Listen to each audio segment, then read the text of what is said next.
जय श्री कृष्णा। कैसे हैं आप लोग? मैं प्रभु से प्रार्थना करती हूँ कि आप सभी सुखी होंगे, प्रसन्न होंगे। इसी कामना के साथ आज हम एक विशेष महत्वपूर्ण विषय पर बात करेंगे। वो विषय है कि हम ये कैसे जानें कि हम जिस मार्ग पे चल रहे हैं वो प्रभु तक पहुंचता है या नहीं। तो अगर हमें रास्ते का पता नहीं है तो हम मार्ग में भटकने का डर रहता है। तो उसके लिए कुछ ऐसे संकेत प्रभु ने दिए हुए हैं, ऐसा बनाया हुआ है जिससे हम पता कर सकते हैं कि हम जो मार्ग में चल रहे हैं वो सही है और वो मार्ग प्रभु तक ही जाता है। तो वो मार्ग, वो संकेत कौन कौन से हैं ये हम आज जानेंगे।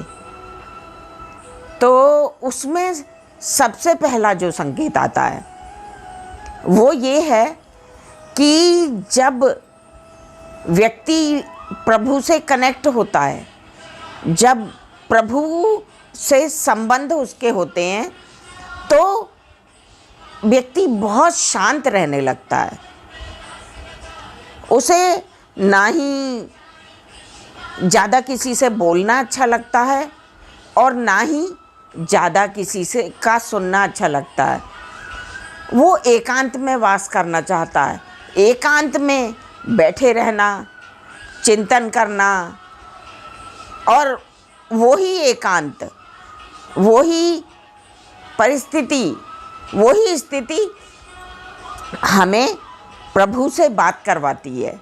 उसी स्थिति में प्रभु से बात होती है, क्योंकि ये ना जो संसार में लगा है वो प्रभु से बात ही नहीं कर सकता है।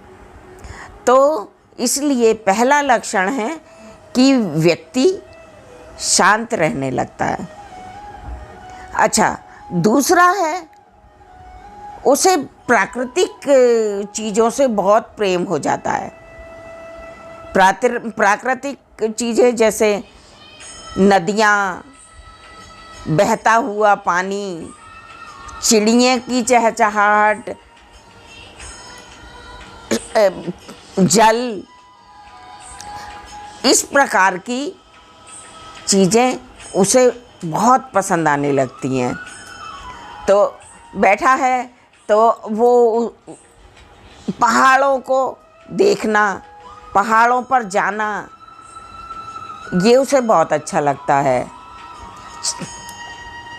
पशु पक्षी उससे विशेष प्रेम करने लगते हैं। जैसे वो जहाँ पे भी बैठा है, कोई भी पशु या पक्षी जैसे गाय और बैल, कुत्ता, बिल्ली, कोई भी उनसे भय नहीं खाते हैं और वो उनके पास प्रेम से जाते हैं और उनका दिया हुआ खाते पीते हैं। तो इस तरह ये होता है दूसरा संकेत। अच्छा, तीसरा संकेत उसका ये होता है कि जैसे कोई व्यक्ति आया, वो भक्त उसके अंदर की सारी चीज़ें पढ़ सकता है। उसके मन में क्या चल रहा है, वो क्या चाहता है, क्या नहीं चाहता, तो ये समझने लगता है।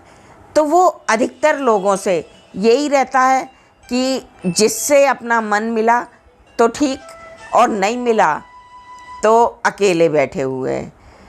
और ये किस लिए होता है?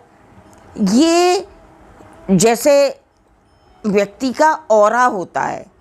ऑरा, अगर हमारे विचार अच्छे हैं, हम सत्कर्म करते हैं, हम प्रभु की भक्ति करते हैं तो इससे हमारा ऑरा बहुत तेज हो जाता है और भक्तों को वो व्यक्ति का ऑरा दिखने लगता है। तो वो उसी हिसाब से किससे बोलना है, किससे बात करना है, किससे नहीं करना है, ये समझ जाता है तो वो उसी हिसाब से बात करता है। अच्छा, ज़्यादा रोशनी वाली जगहों पर, ज़्यादा भीड़ भाड़ वाली जगहों पर उसे बिल्कुल अच्छा नहीं लगता है। जहाँ पर थोड़ी कम रोशनी हो, एकांत हो और जहाँ पे उनके माइंड में कोई डिस्टर्ब करने वाला नहीं हो, ऐसी जगहों पे वो बैठना पसंद करता है। अच्छा, दया भाव, अगर हम किसी के प्रति, किसी भी व्यक्ति के प्रति हम दया का भाव रखते हैं, अगर उसे कोई तकलीफ़ है या उसे कोई ज़रूरत है तो हम अगर उसके दुखी होते हैं और उसकी मदद करना चाहते हैं और मदद करते भी हैं, तो ये समझिए कि आप प्रभु के बहुत निकट हैं और प्रभु के मार्ग पे बिल्कुल सही चल रहे हैं। तो ये इस प्रकार के अगर संकेत हों आप में या आपके किसी मिलने वाले में, तो आप समझ जाएं कि ये आध्यात्म की ओर अग्रसर है और प्रभु की निकटता इसे प्राप्त हो गई है। हमेशा अपने ध्यान में रहना, अपने चिंतन में मगन रहना, अपना जप तप में लगे रहना, भजन करना, ये अगर गुण आ जाएं तो ये समझिए कि आप प्रभु के बहुत निकटता में हैं। और पांचवा ये कि उसका मन जो भी सोचता है, जो भी विचार आता है, वो कार्य बहुत जल्दी पूर्ण हो जाता है। जिस प्रकार अगर कोई बैठा है, भक्त बैठा है और उसे प्यास लगी है, तो निश्चित ही कुछ ही क्षणों में कोई ना कोई बिना मांगे उसे पानी ला के दे देगा। और किसी भी चीज़ की ज़रूरत है तो कोई ना कोई आके और उसे